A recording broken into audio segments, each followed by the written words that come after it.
Assalamualaikum warahmatullahi wabarakatuh. Perkenalkan, kami dari kelompok 5. Di sini kami akan mempresentasikan potensi pendonor darah untuk menjadi pendonor tetap dengan penerapan data mining menggunakan algoritma Cummins clustering.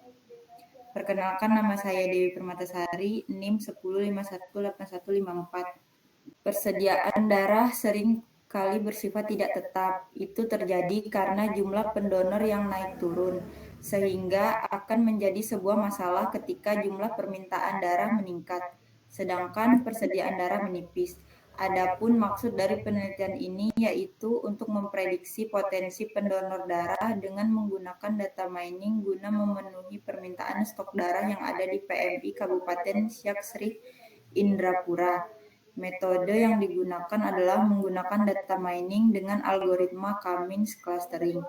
Hasil dari penelitian ini adalah sebuah model aplikasi data mining yang dapat digunakan untuk memprediksi pendonor darah tetap. Adapun atribut data yang dipakai adalah jenis kelamin, pekerjaan, golongan darah, jumlah darah, dan umur. Banyak data yang dipakai adalah 3.000 data, dan dataset berjumlah 500 data. Pada akhirnya, aplikasi ini dapat membantu PMI Kabupaten Siak Sri Indrapura untuk lebih mudah mendapatkan pendonor tetap dan stok darah tetap stabil. Kemudian selanjutnya akan dilanjutkan oleh teman saya. Halo, perkenalkan nama saya Lulu, NIM saya 1051884. Jadi di sini saya akan menjelaskan metode penelitiannya, yaitu yang pertama adalah studi pustaka, wawancara, dan dokumentasi. Dan kemudian saya akan menjelaskan metode Cummins. Jadi Cummins sendiri adalah algoritma clustering yang berulang-ulang. Algoritma Cummins dimulai dengan pemilihan K secara acak.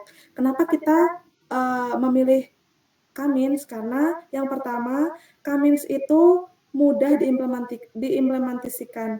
Yang kedua, waktu yang dibutuhkan juga relatif cepat. Terus yang ketiga adalah fleksibel. Terus yang keempat, Cummins itu umum digunakan oleh user. Terus yang kelima, Cummins itu relatif sederhana dan dijelaskan dalam non-statistik, jadi lebih mudah dipahami. Jadi untuk implementasinya akan dijelaskan oleh teman saya.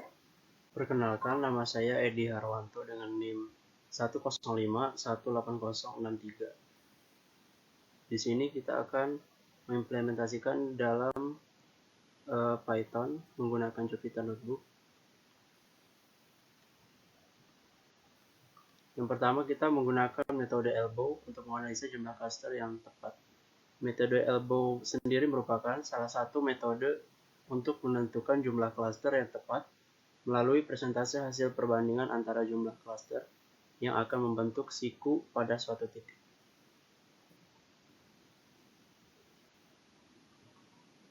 Di sini terdapat gambar dari elbow sendiri. Selanjutnya, di sini kita masih menggunakan elbow.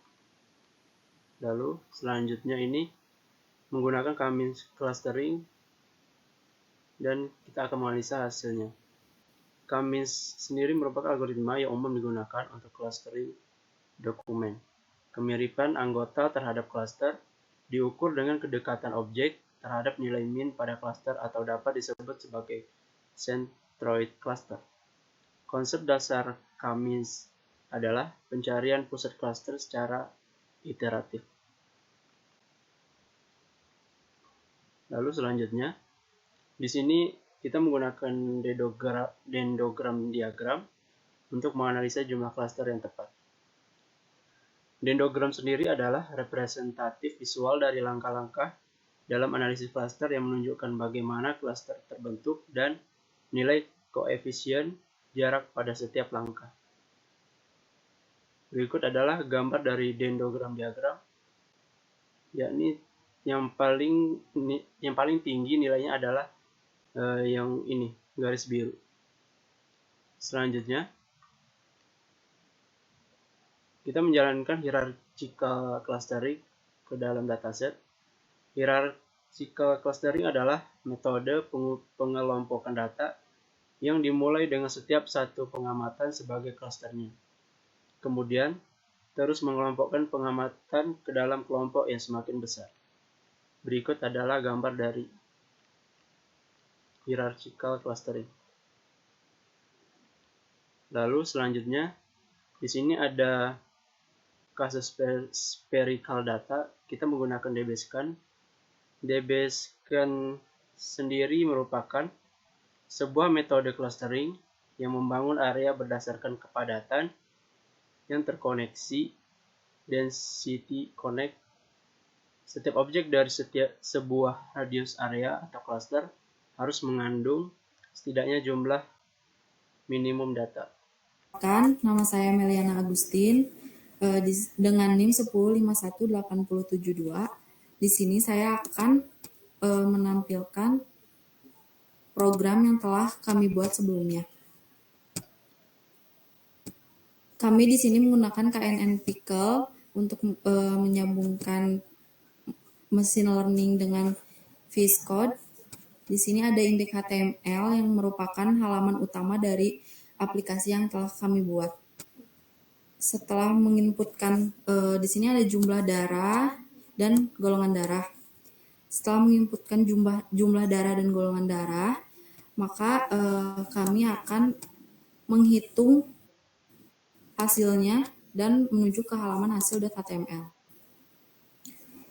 Berikut aplikasi webnya.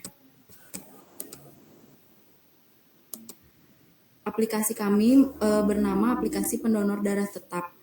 Aplikasi kami berfungsi untuk mendeteksi pendonor darah, di mana pendonor darah yang tetap dan pendonor darah yang tidak tetap. Dengan cara memasukkan jumlah darah yang sudah kami inputkan sebelumnya pada data yang sudah kami buat. Contoh jumlah darahnya yaitu 3. Di sini golongan darah kami membuat dengan float, sehingga golongan darah A diisikan dengan 1, golongan darah B dengan angka 2, golongan darah AB dengan angka 3, dan golongan O dengan angka 4. Di sini saya akan mencoba mengisikan golongan darah A, berarti sama dengan angka 1, dan mulai memprediksi. Hasil prediksinya adalah pendonor tidak tetap. Untuk kembali ke halaman utama, maka tinggal pencet selesai. Demikian presentasi kelompok dari kami. Banyak salahnya kami mohon maaf yang sebesar-besarnya. Wassalamualaikum warahmatullahi wabarakatuh.